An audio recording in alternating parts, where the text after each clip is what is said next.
poquito de historia, pues, en el cuaderno número 1, que nos habla acerca del significado, la historia y el significado del Concilio Vaticano II para la Iglesia.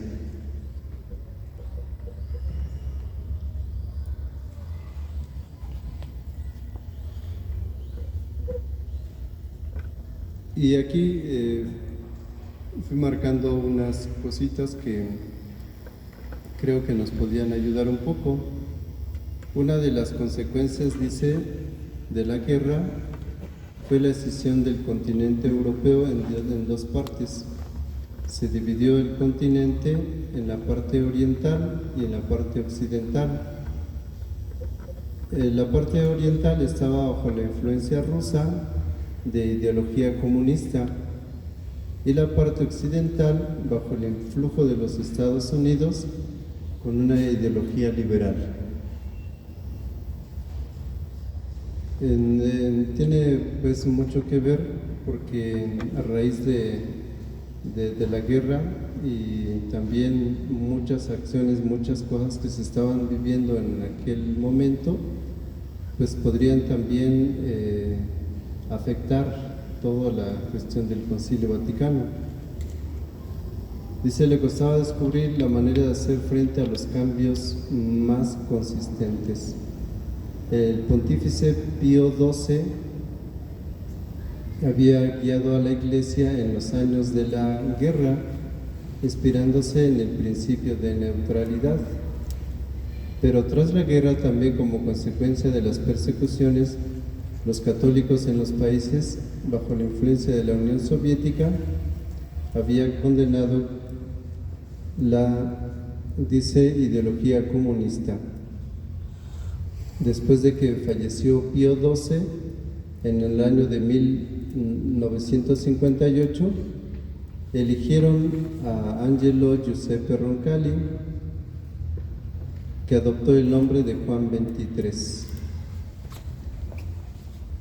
Una vez elegido Juan XXIII, se sintió llamado por Dios para guiar a la Iglesia al encuentro, dice, para ir al encuentro y aliviar los sufrimientos de las mujeres y los hombres de nuestro tiempo.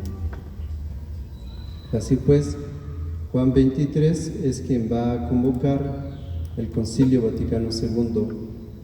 El futuro concilio no estaba llamado a resolver problemas internos de la Iglesia, dice, sino a aprender a mirar a sus hermanos.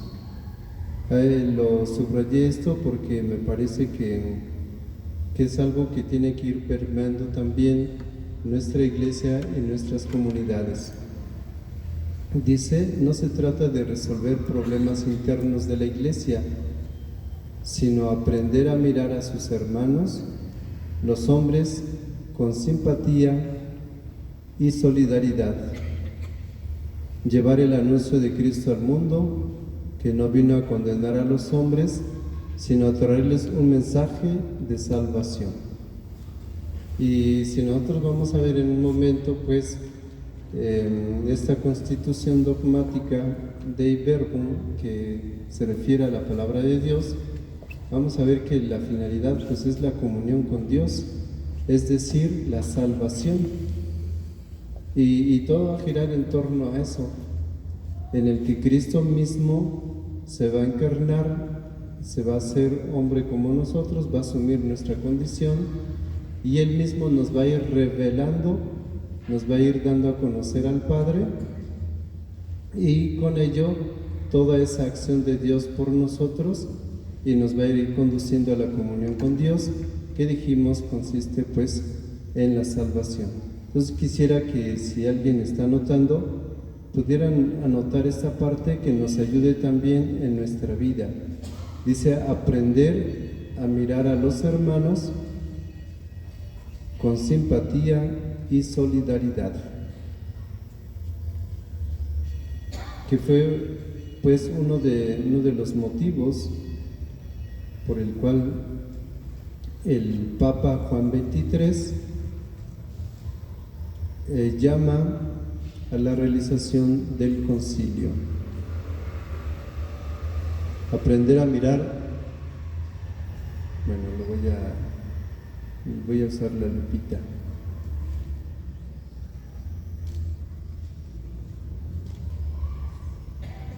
Ya lo vieron lo que está en azul, en el segundo renglón de lo marcado, dice aprender.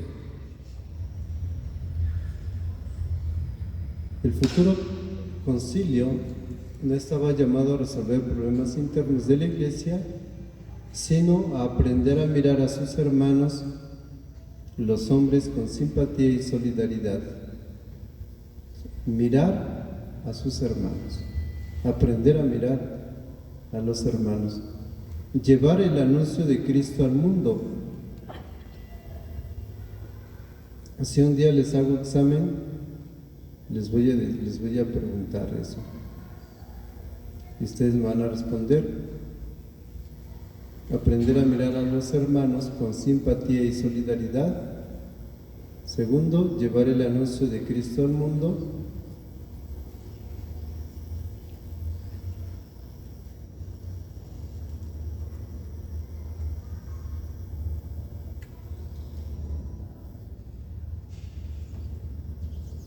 Ya, ¿verdad?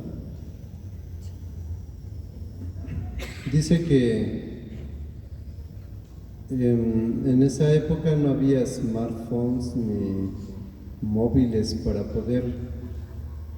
Imagínense ahora el Papa convoca a una reunión, en un ratito todo el mundo lo sabe, ¿no? Empiezan a sacar, de enviar mensajes, etcétera. En un ratito todo el mundo lo sabe. Pero en aquella época no. Pero ¿qué fue lo que se hizo? Dice, se convocó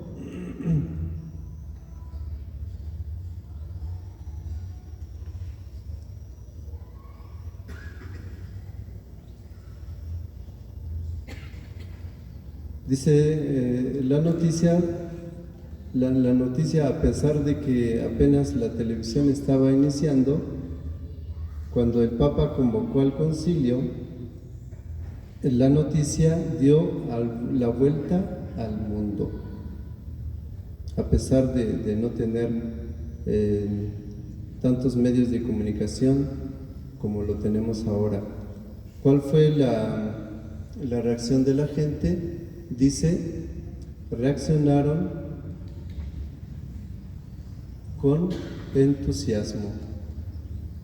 Los fieles reaccionaron con entusiasmo. De hecho, nos va a decir más adelante que después el Papa, quien asume la continuación del concilio, va y visita Jerusalén.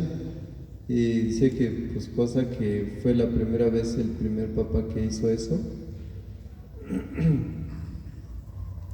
Y que también mucha gente se acercó, de tal manera que pues antes de llegar estaban rezando el Vía Crucis en un misterio. Se tardó media hora para poder continuar de tanta gente que estaba ahí, ¿no? Dice, entonces inició el concilio. La fecha que dieron para su inicio fue el 11 de octubre de 1962. Está de este lado, en la parte de su derecha arriba, nada más que, ¿sí lo ven? Dice, pronto inició los preparativos para la gran asamblea, cuya fecha de inicio fue fijada para el 11 de octubre de 1962. Aquí dice, los laicos fueron invitados como oyentes. Laicos y laicas pudieron así ejercer una cierta influencia en la Comisión para el Apostolado de los Laicos. Ya la misma participación de los laicos fue importante, que ayudó, pues, para vivir su apostolado. Entonces, cuando comenzó, dice, el 11 de octubre de 1962. Además, el Papa exhortaba a los obispos a hablar con libertad, confiando en el auxilio de Dios y aspirando no tanto a definir nuevas doctrinas, sino más bien a un cambio de actitud. Sí recordamos ahorita, hace un ratito, lo que decíamos, esta parte de aquí.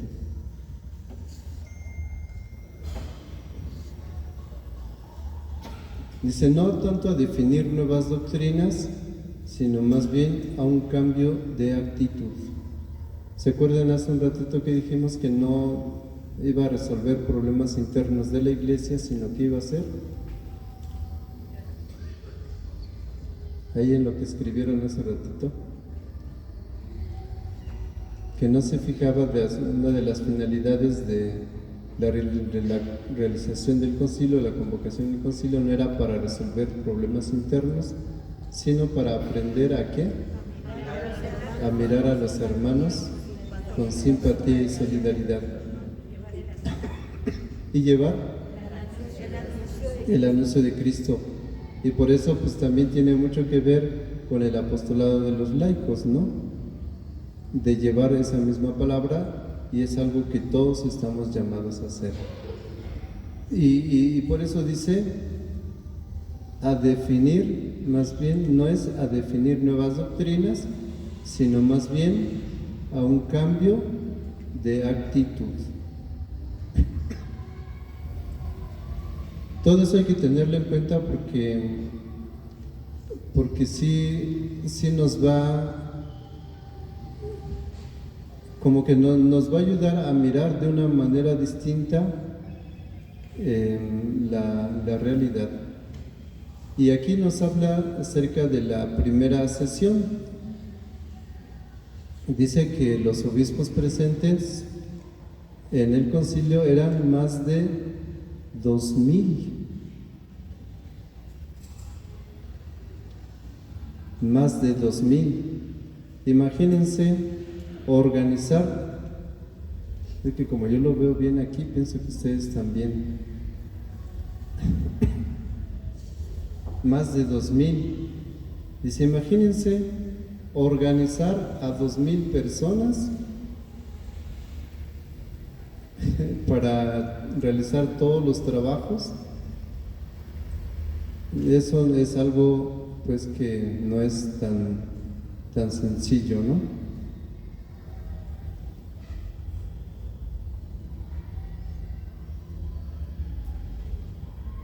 Bueno, aquí ya nos está hablando de esta parte verde de acá, de esa primera reunión donde pues se votó el esquema acerca de la divina revelación en esta primera reunión. Y por eso es que esta parte que vamos a tener ahorita pues es precisamente acerca de la divina revelación.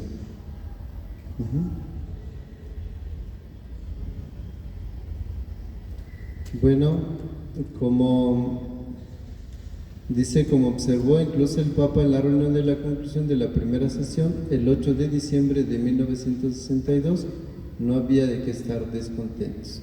Entonces se concluye esta primera sesión el 8 de diciembre de 1962. Entonces, ¿cuándo comenzó? El 11 de octubre de 1962 se convoca a la primera sesión y se trata el primer tema, que es la Constitución dogmática Dei Verbum acerca de la divina revelación. Entonces, con esto es con lo que quisiera que nos quedáramos ahorita en esta parte de la historia. Ya ustedes podrán leer ahí el concilio.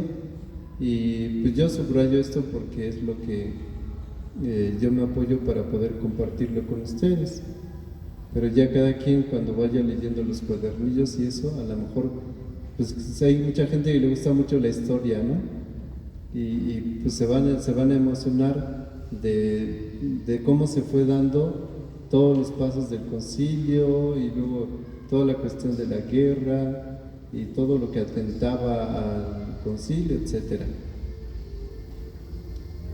Bueno, entonces aquí dejamos por ahora esto, y nos vamos a ir un poquito hacia atrás, aquí.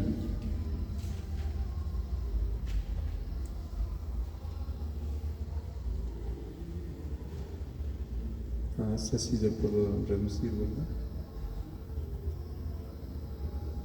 Me dicen cuando todavía pueden ver o cuando ya no ven. ¿Ahí está bien? ¿Sí lo alcanzan a ver?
Permítame tantito, porque me falta una hoja.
Ya.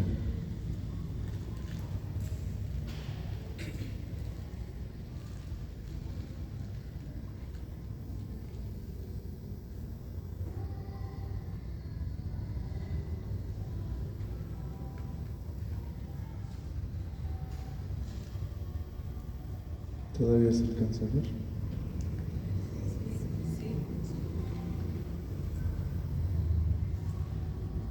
Bueno, dice Cuadernos del Concilio, materiales para la preparación de julio 25, y viene aquí el logotipo. Dice: el logo representa 4 figuras estilizadas que indican la humanidad proveniente de los 4 rincones de la tierra. Aquí están los 1, 2, 3, 4, ¿no? Que representan a los 4 rincones de la tierra. abrazadas entre ellas, indican la solidaridad y la fraternidad. Estas imágenes están abrazadas, que indica la fraternidad y la solidaridad que une a los pueblos. Luego, la primera figura, dice, está aferrada a la cruz. Esta primera imagen está abrazado a la cruz. Es el signo no solo de la fe que abraza, sino también de la esperanza que nunca puede ser abandonada, porque necesitamos siempre de ella, sobre todo en los momentos de mayor necesidad. Es útil observar las olas que la rodean. Esta parte de aquí abajo, ¿sí ven? Son las olas. Y dice, y que están en movimiento, que muestran que la peregrinación de la vida no siempre pasa por aguas tranquilas. En nuestra vida, en nuestra peregrinación hacia la casa de Dios, pues a veces no está todo tranquilo, ¿no? Y en alguna ocasión, pues alguien preguntaba, ¿por qué el sufrimiento? ¿Por qué el ser humano sufre? Pues por el simple hecho de ser humano. Muchas veces las experiencias personales y los eventos del mundo exigen con mayor intensidad el llamado a la esperanza. En medio de todas las cosas que vivimos y lo que estamos viviendo ahora por el huracán, la guerra, la violencia, pues también estamos llamados a ser hombres y mujeres de esperanza. Es por esto que se debe subrayar la parte inferior de la cruz, que se alarga transformándose en un ancla y que se impone sobre el movimiento de las olas. ¿Qué es lo que hace un barco para poder permanecer fijo? Ancla, ¿no? Utilizan el ancla para que entonces las olas no se la lleven.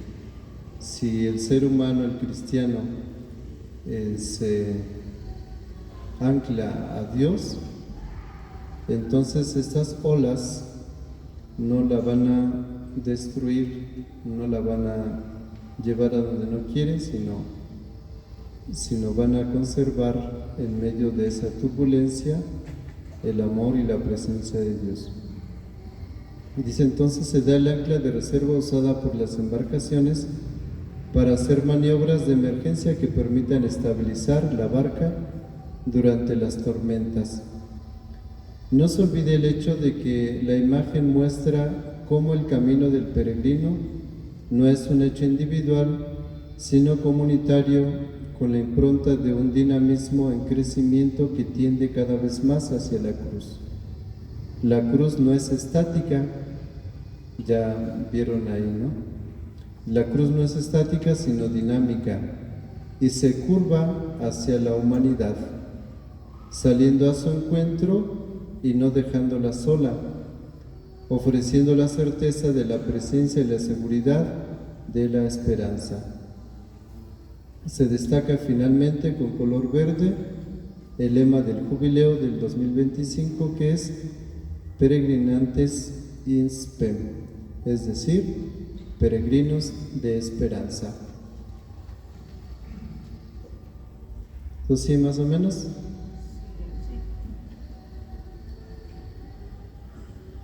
Dice entonces, las imágenes representan las 4 partes de la tierra, se abrazan como signo de fraternidad y solidaridad, están abrazados a Cristo, Cristo está en la cruz, que está en un constante movimiento y que sostiene a la humanidad en medio de las turbulencias y nos llama pues a ser peregrinos de esperanza. Dejamos y nos vamos ahora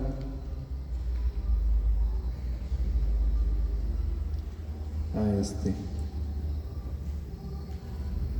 Este es otro cuadernillo, pero que ya nos habla acerca de las constituciones y que todo comienza así. Van a ver, los cuadernillos comienzan así. ¿Cómo? Con su logotipo. Cuadernillos del Concilio, traducción al italiano de Juan Carlos Casas García, hacia el jubileo del 2025. Tenemos aquí el esquema.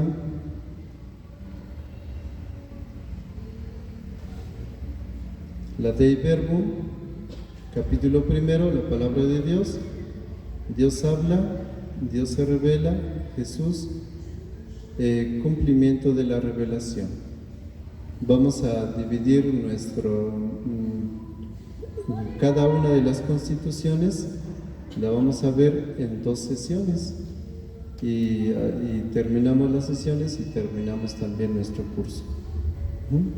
Esto nos va a llevar a conocer un poquito el Concilio Vaticano II, qué fue lo que se hizo, cómo se hizo, y adentrándonos al conocimiento de lo que nos quiere decir Dios a través de este documento. Pues tenemos capítulo 1, la palabra de Dios.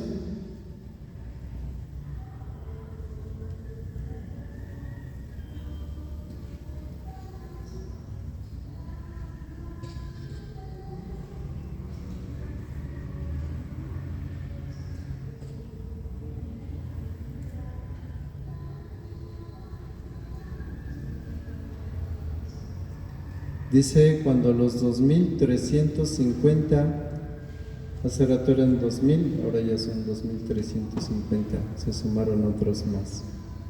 Los 2350 obispos presentes en el concilio fueron invitados a expresar su juicio final el 18 de noviembre de 1965. Eran muy conscientes de que este era un momento histórico. La constitución que tenían que votar tenía el título de dogmática. Dice, y comprometía a cada uno de manera muy particular, porque el contenido de este documento tocaba el corazón mismo de la fe y el fundamento de la vida de la Iglesia. Entonces, aquí nos quedamos con esta primera parte. La primera constitución, ¿cómo dijimos que se llama? Dei Verbum. Es una constitución dogmática. Dice, toca el corazón mismo de la fe y el fundamento de la vida de la Iglesia. Y si nosotros vemos, por ejemplo, si yo les preguntara algo que a lo mejor ya saben, ¿cuál es el fundamento de toda pastoral en la Iglesia? ¿Quién dice yo? ¿Cuál es el fundamento de toda la pastoral en la Iglesia? ¿Dónde?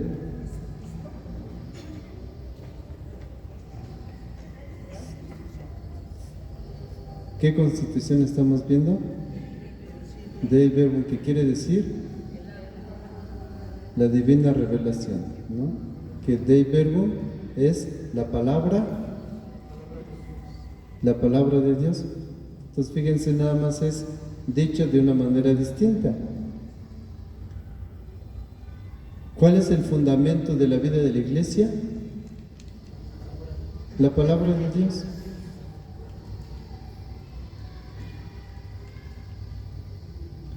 Este documento toca el corazón de la fe y el fundamento de la vida de la Iglesia. La palabra de Dios es el fundamento de la vida de la Iglesia. La palabra de Dios es el fundamento de toda pastoral.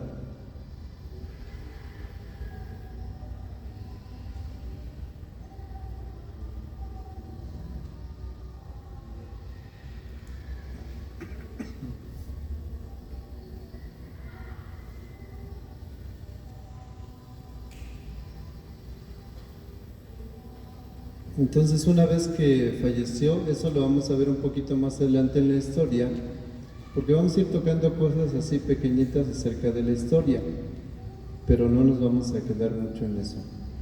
Después de que falleció Juan XXIII, quien siguió en el papado fue el Papa Pablo VI.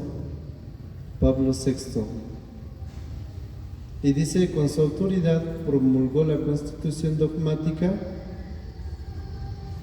y tomó su nombre de las dos primeras palabras Dei Verbum, que quiere decir palabra de Dios. Ustedes pueden ir viendo los documentos. El título del documento son las primeras palabras que aparecen en el documento. Entonces, ¿por qué se le da ese nombre? Porque eso es lo primero que dice, la palabra de Dios.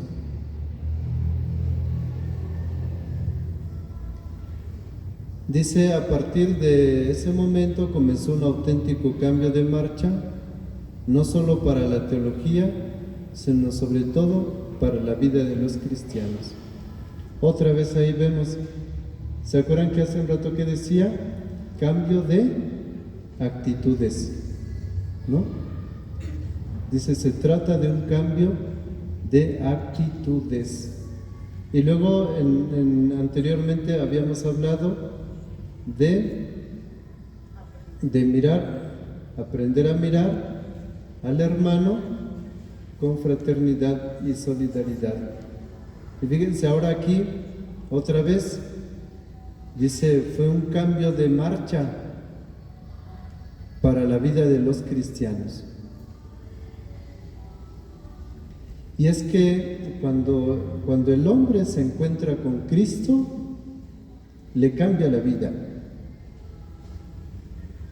Cuando el hombre se encuentra con Cristo, y es este encuentro va creciendo cada vez más y más y más y más, entonces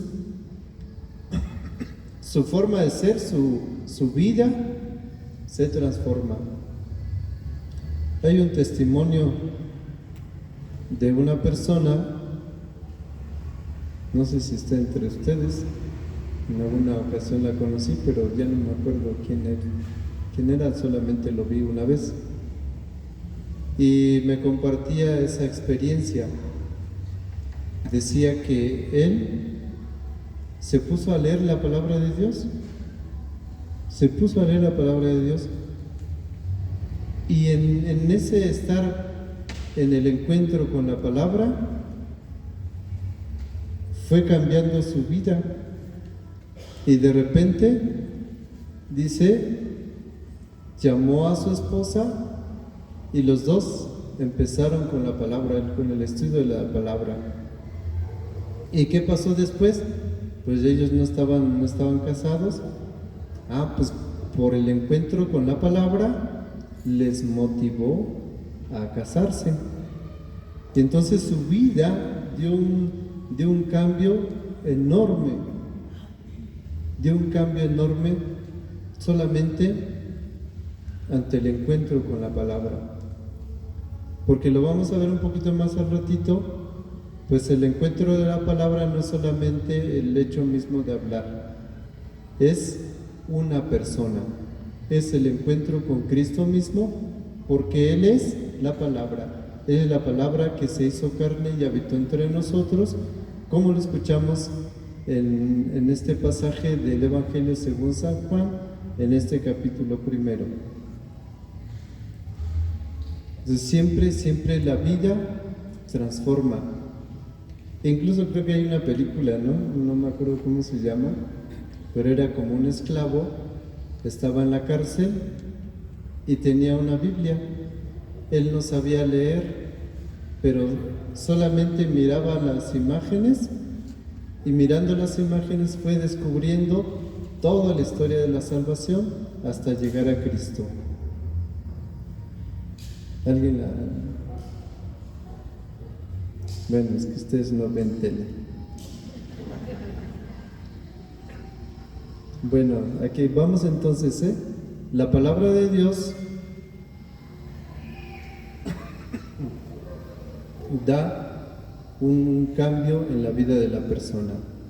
Reflexionar sobre la Dei Verbum, es decir, sobre la palabra de Dios, por lo tanto, equivale en efecto a recorrer toda la historia del Concilio Vaticano II, porque todo el Concilio Vaticano II, toda la historia del Concilio Vaticano, pues está permeada de la palabra de Dios.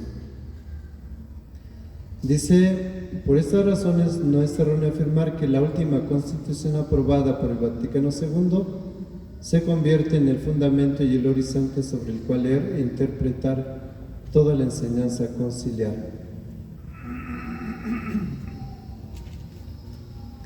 Se puede argumentar que los creyentes han redescubierto el verdadero rostro de Dios y han recuperado la familiaridad con la Sagrada Escritura. Yo les preguntaba así, ¿quién trae su Biblia? Yo les dije, saquen su Biblia. Nada más veía cómo se miraban los unos a los otros. Y otros dijeron, yuju, yo sí traje mi Biblia. Y otros dijeron, sí, no traje mi Biblia. Siempre la traigo y no la ocupamos.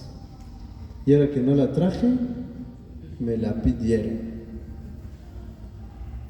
Pues ojalá y se convierta la palabra siempre en el compañero de camino. El Papa dice que hay que traer una Biblia de bolsillo, pero ya también con las tecnologías, ya mientras estamos en algún lado, ya ven que ahora todo el mundo están ahí y están con su cel, ¿no? Pues cada quien tiene sus motivos para meterse a su teléfono. Y uno de los nuestros puede ser, pues tener ahí también la palabra de Dios y en algún momento buscar ese encuentro con Dios a través de su palabra. Dice, si nosotros redescubrimos el verdadero rostro de Dios y que también, bueno, aquí habla ya en pasado, los creyentes han redescubierto el verdadero rostro de Dios y han recuperado la familiaridad con la Sagrada Escritura. Pero a lo mejor para muchos esto es nuevo. Entonces para muchos todavía hay que recuperar la familiaridad con la Sagrada Escritura. Dice, de hecho, estas dos condiciones son necesarias para dar un testimonio inteligente de la fe en el mundo contemporáneo y sobre todo para alimentar de manera coherente la obra de la evangelización, que es más urgente que nunca en esta coyuntura histórica. ¿Qué es lo que vamos a necesitar para la evangelización? Pues la palabra de Dios. ¿Cómo vamos a responder a la realidad de la época actual? Con la palabra de Dios. Pero necesitamos familiarizarnos con la palabra de Dios. Oiga, padre, pero es que yo no sé leer. Puedes decirle a tu nieto, a tu hijo, oye hijo, yo no sé leer, hazme la caridad de leerme por favor este pasaje. O un pasaje de la palabra de Dios. ¿Cuánto te va a llevar? 5 minutos, hijo. Léeme la palabra de Dios 5 minutos. Y ya entrados 10. Y ya mañana le subimos a 15. Y ya luego media hora. Imagínense tomar media hora diaria para estar escuchando la palabra de Dios. Y es que, ¿qué creen que nosotros decimos? Bueno, yo me meto a la palabra de Dios y pues a veces no le entiendo. Ciertamente, si hay algo que no comprendemos, pues podemos preguntar, pero también lo que podemos hacer, pero también lo que sucede en ese mismo encuentro es que Dios mismo nos va hablando en el interior de nuestra persona. Y a veces hay cosas que nosotros no alcanzamos a comprender. Y por eso utilizamos nuevamente aquella imagen, ¿no? De lo que nosotros podemos comprender y que Dios nos va revelando, lo que nosotros, el esfuerzo que nosotros hacemos para comprender la palabra de Dios, que nos revela, que se revela, y a veces lo que no hacemos, pero que Dios mismo hace, sin esfuerzo nuestro. Acuérdense del ejemplo de la huerta. Si alguien va a regar su huerta y a lo mejor tiene que ir 1 kilómetro o 2 para ir por agua, traer las cubetas cargando y regar su huerta, ¿no? O puede ahí cerca de la huerta hacer un pozo, sacar el agua, todavía le cuesta menos trabajo, pero le cuesta trabajo, menos que cargar las 2 cubetas o las cubetas de agua a 1 kilómetro, pero llega un momento en el que llueve. ¿Qué hicimos nosotros para regar la huerta? Nada. Dios hizo caer la lluvia y regó la huerta. Entonces a veces así pasa. Nosotros hacemos un esfuerzo por el conocimiento de la palabra, por la comprensión de la palabra, preguntamos, leemos en algún otro momento, hacemos oración con la palabra, etc. Pero hay cosas que nosotros no nos damos cuenta, como Dios mismo nos da esa gracia y Él mismo se revela y Él mismo se deja conocer, se da a conocer por nosotros. Y por eso entonces vemos, si se quiere conocer el evento de la revelación cristiana, por lo tanto es necesario acercarse a Dei Verbum. La Constitución entra directamente en el complejo tema de cómo es posible que Dios se dé a conocer y cómo se comunica. A veces nosotros nos podemos preguntar eso, ¿cómo es que Dios se da a conocer? ¿Cómo es que Dios se comunica conmigo? No sé si han escuchado a veces cuando alguien no cree, que le dices, escucha a Dios, escucha la palabra de Dios. Dice, Dios no me dice nada. Aprende a escuchar a Dios. Abre tu corazón. Dice, ya cerré los ojos, ya abrí los oídos y no escuché nada.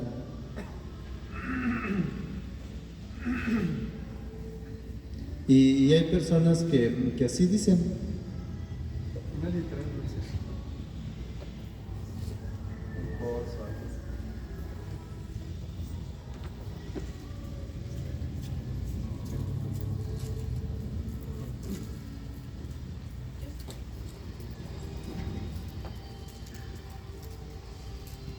Entonces queremos conocer o queremos saber cómo Dios se da a conocer, cómo Dios se comunica con nosotros. Necesitamos acercarnos a Dei Verbum. Esta es la constitución dogmática que nos va a hablar de la palabra de Dios y cómo acercarnos a la palabra de Dios. Se trata de los contenidos fundamentales de la transmisión de la fe, la inspiración de la Sagrada Escritura, cómo se da la inspiración, como en la inspiración, su comprensión histórica, para finalmente confluir en la vida de la Iglesia con referencia a la palabra de Dios. ¿Estamos bien aquí?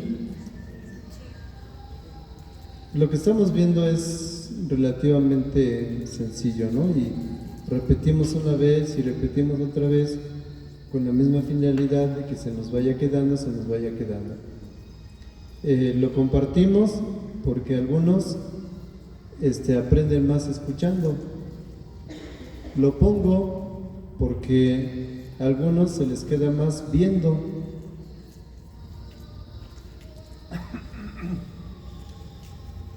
Dios habla.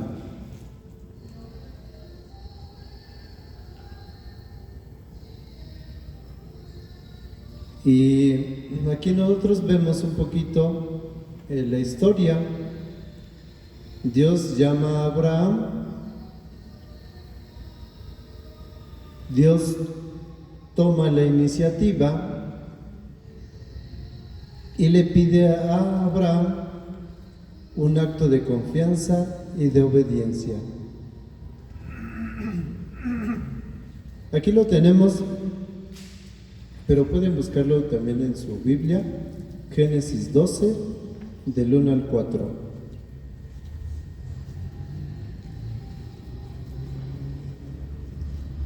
Génesis 12, del 1 al 4.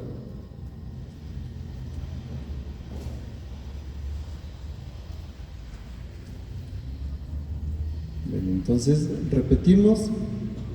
¿Quién es el que toma la iniciativa? Dios. ¿Quién es el que llama? Dios. Y le pide a Abraham un acto de confianza y obediencia. ¿Ya lo tienen? ¿Quién dijo yo? Adelante.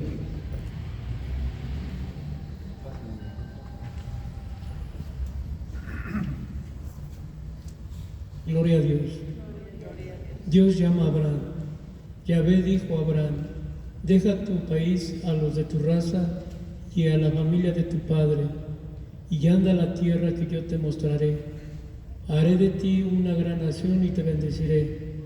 Voy a engrandecer tu nombre, y tú serás una bendición.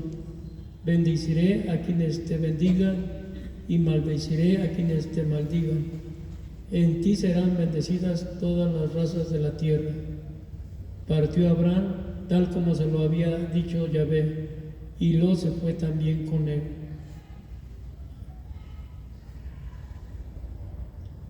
Abraham tenía 75 años de edad. Palabra de Dios.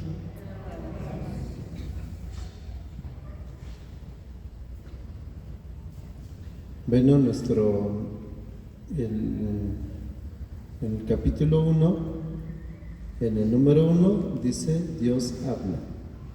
Y tenemos el ejemplo de Abraham, cómo Dios llama a Abraham.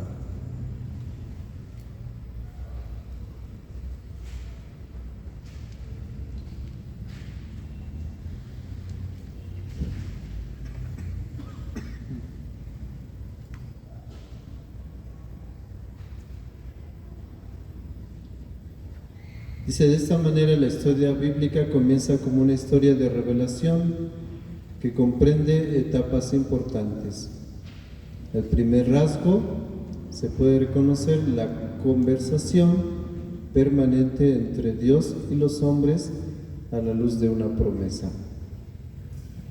Dios va a estar hablando al hombre y Dios mismo, lo hemos escuchado, le hace una promesa al hombre. Entonces todo va a girar en eso, en esa conversación permanente entre Dios y el hombre.